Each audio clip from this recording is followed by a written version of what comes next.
Shalom. Shalom. Saya percaya bahwa Tuhan Yesus selalu menyertai di segala jalan kehidupan kita. Pada hari ini Bapak Ibu Saudara sekalian, saya akan menyampaikan satu kebenaran firman Tuhan, bagaimana dalam kehidupan kita ini kita mempermuliakan nama Tuhan dalam segala keadaan. Kita tetap terus mempermuliakan Tuhan, atau istilah kata lain, kita menyenangkan hati Tuhan. Hari ini saya akan bicara tentang sosok seorang nabi yang bernama Nabi Daniel. Nabi Daniel adalah seorang nabi yang mempunyai roh yang luar biasa. Dia memiliki kapasitas yang sangat luar biasa yang Tuhan percayakan kepada dia. Nabi Daniel adalah seorang nabi yang takut akan Tuhan, sangat menghormati Tuhan, dan dia tidak pernah jauh dari Tuhan.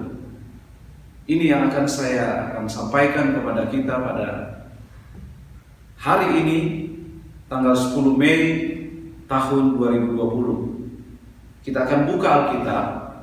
Saya akan membacakan buat kita semua.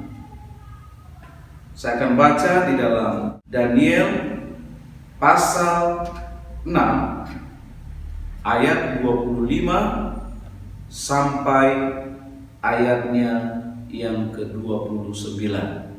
Demikianlah firman Tuhan. Raja memberi perintah, lalu diambillah orang-orang yang telah menuduh Daniel, dan mereka dilemparkan ke dalam gua singa, baik mereka maupun anak-anak dan istri-istri mereka.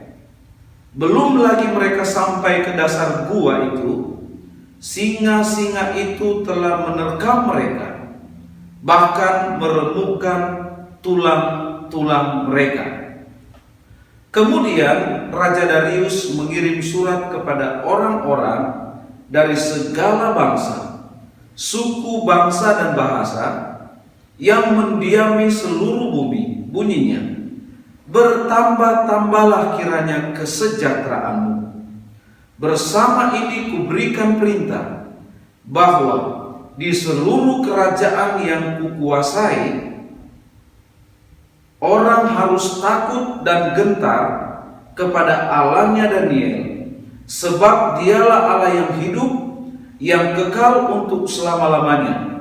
Pemerintahannya tidak akan binasa, dan kekuasaannya tidak akan berakhir. Dia melepaskan dan menolong, dan mengadakan tanda dan mujizat di langit dan di bumi. Dia yang telah melepaskan Daniel dari cengkraman singa-singa. Dan Daniel ini mempunyai kedudukan tinggi pada zaman pemerintahan Darius dan pada zaman pemerintahan Kores, orang Persia itu. Bapak Ibu Saudara sekalian yang saya kasih dalam Tuhan, Daniel adalah salah satu nabi yang memiliki roh yang luar biasa.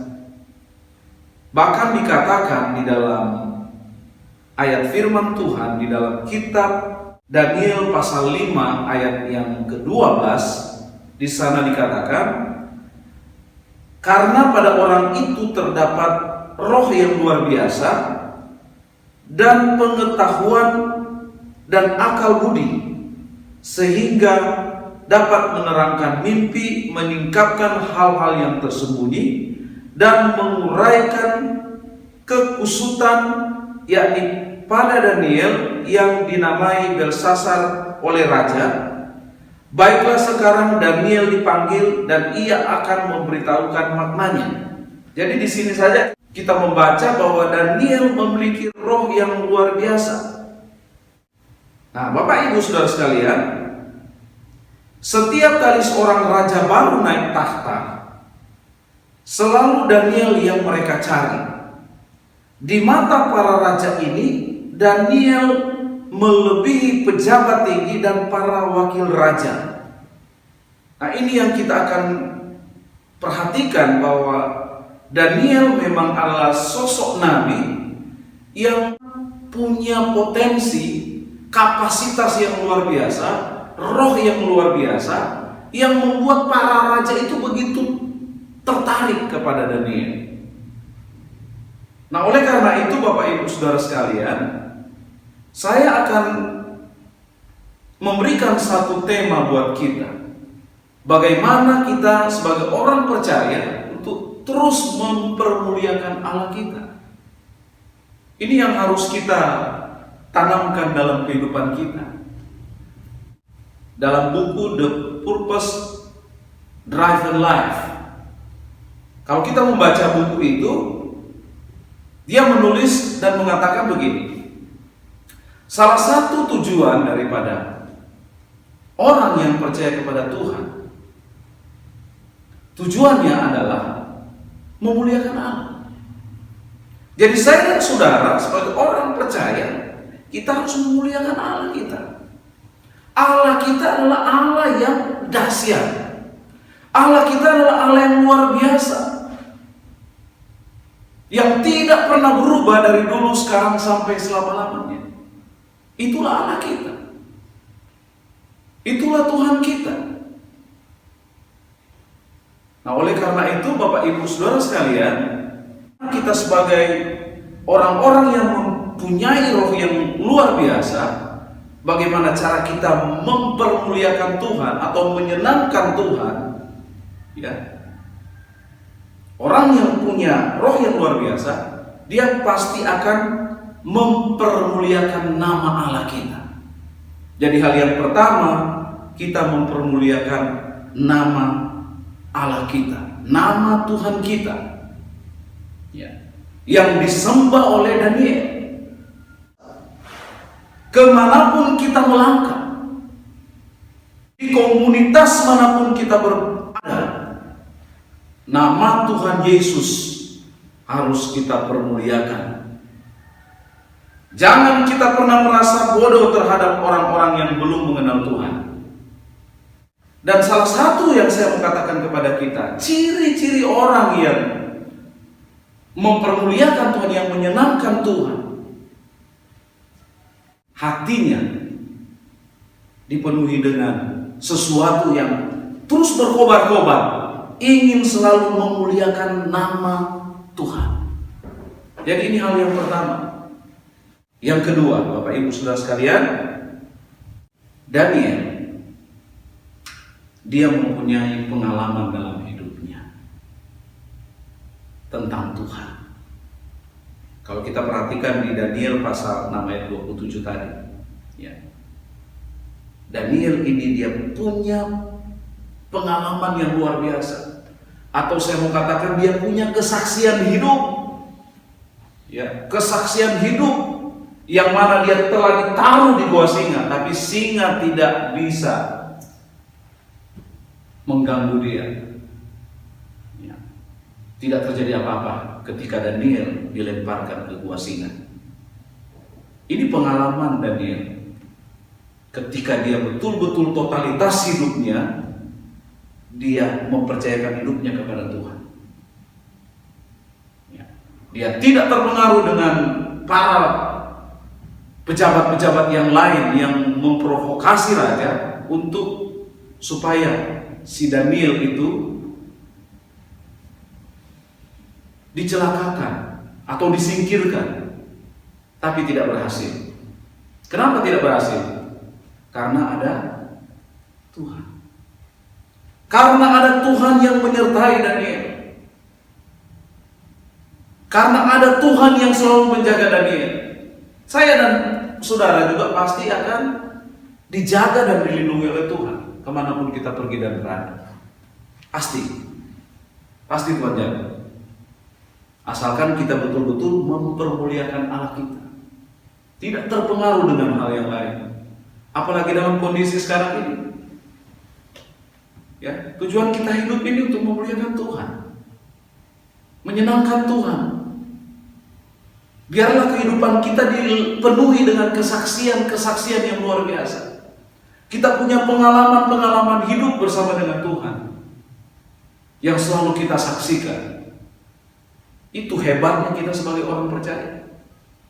Kalau Daniel mengalami satu pertolongan Tuhan yang luar biasa, Daniel mengalami satu kesaksian yang luar biasa, saya dan saudara pasti juga akan mengalami hal yang sama. Dan yang terakhir, Daniel dipermuliakan oleh Tuhan. Di Daniel pasal 6 ayat 28, saya akan bacakan ayat ini buat kita. Firman Tuhan demikian, Dia melepaskan dan menolong dan mengadakan tanda dan mujizat di langit dan di bumi. Dia yang telah dilepaskan Daniel dari cengkraman singa-singa.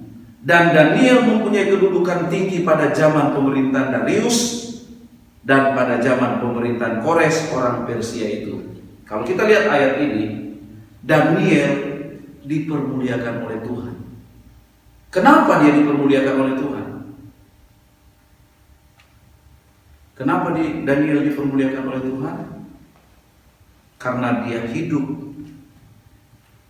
totalitas hidupnya, dia tidak takut dengan apapun juga. Dia tetap menyerahkan hidupnya, dia tetap percaya. Karena dia memang memiliki karakteristik yang luar biasa, dia punya roh yang luar biasa. Itulah yang memampukan dia dalam menghadapi segala hal apapun, termasuk ketika dia menghadapi satu masa-masa sulit, ya, sampai dia harus berdoa, ya, dia berseru kepada Tuhan. Jadi dalam kesulitan hidup kita, Bapak Ibu Saudara sekalian, dalam hal apapun juga, ketika kita mungkin terjebak atau kita mungkin menghadapi satu tantangan yang begitu luar biasa, kita tetap mempermuliakan Tuhan kita. Kita tetap percaya, ya, kalau kita mempermuliakan Tuhan dalam hidup ini, kita pun akan dipermuliakan oleh Tuhan. Tuhan tidak akan mempermalukan kita, ya. Tuhan itu tidak pernah kehilangan cara untuk mempermuliakan kita, bahkan dengan cara yang tidak pernah kita pikirkan. Makanya ada lagu pujian kan, apa yang kita tidak pikirkan itu yang Tuhan sediakan bagi kita. Mujizat dan pertolongan Tuhan jauh lebih banyak daripada masalah yang kita hadapi dalam kehidupan ini. Bapak Ibu Saudara sekalian, ada 3 hal yang kita pelajari dari sosok pribadi Daniel yang memiliki roh yang luar biasa. Sebagaimana Daniel, dia mempermuliakan nama Allahnya, nama Tuhan dia permuliakan. Sehingga yang kedua, dia mempunyai pengalaman kesaksian yang luar biasa, kesaksian hidup. Kesaksian Daniel bukan kesaksian biasa-biasa, tapi kesaksian yang luar biasa. Karena kesaksian Daniel adalah pertolongan Tuhan yang luar biasa. Dan yang terakhir adalah Daniel sendiri dipermuliakan oleh Tuhan. Daniel tidak dipermalukan oleh Tuhan, tapi justru Daniel dipermuliakan Tuhan. Jangan bosan-bosannya kita berdoa, jangan bosan-bosannya kita memuji Tuhan kita. Karena Allah kita dalam nama Tuhan Yesus Kristus, Allah kita yang luar biasa, yang sanggup memberikan kekuatan kepada kita dalam situasi apapun juga. Tuhan memberkati kita semua. Shalom.